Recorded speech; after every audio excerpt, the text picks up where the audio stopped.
J'ai eu la chance de grandir dans la nature, en fait, dans un cadre, de jouer dans des ballots de paille dans les champs. Ça, c'est mon enfance, quoi.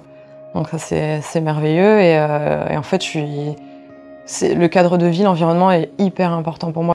J'ai besoin d'aller me ressourcer. Je suis prête à me lever très tôt pour ça, pour voir le bon lever de soleil, la petite lumière ou le petit détail qui fera la différence et qui va émerveiller ma journée. Élise, quand elle était petite, elle aimait beaucoup déjà fabriquer des choses dans sa chambre.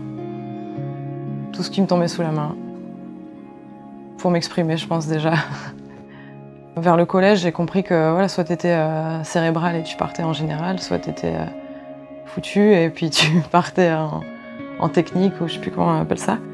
Donc j'ai fait ce qu'on attendait de moi et je suis partie dans le général. Je savais qu'il y a quelque chose qui m'appelait, il y a quelque chose d'autre qui m'attendait et qui m'appelait. J'étais pas là où je devais être en fait.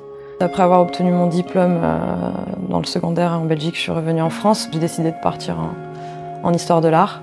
Et en fait, j'ai fait un semestre et je me suis rendu compte que le cursus universitaire pour moi, c'était pas ce qu'il me fallait encore une fois.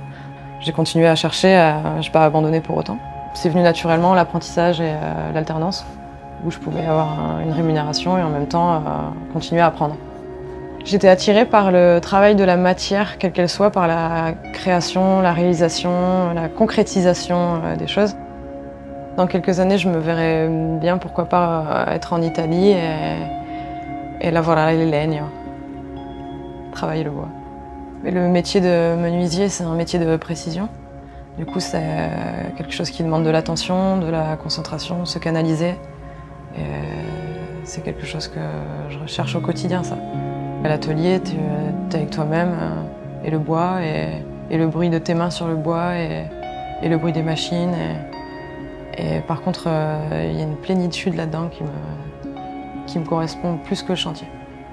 Et la peinture, c'est pareil. Si je fais une réalisation là toute seule, au bout d'un moment, ce qui est intéressant, c'est de confronter ce travail au monde, en fait.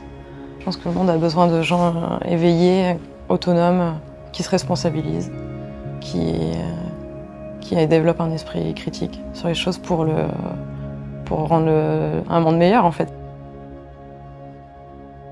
Je m'appelle Élise, j'ai 32 ans, je travaille le bois depuis pratiquement 2 ans maintenant et je suis menuisière.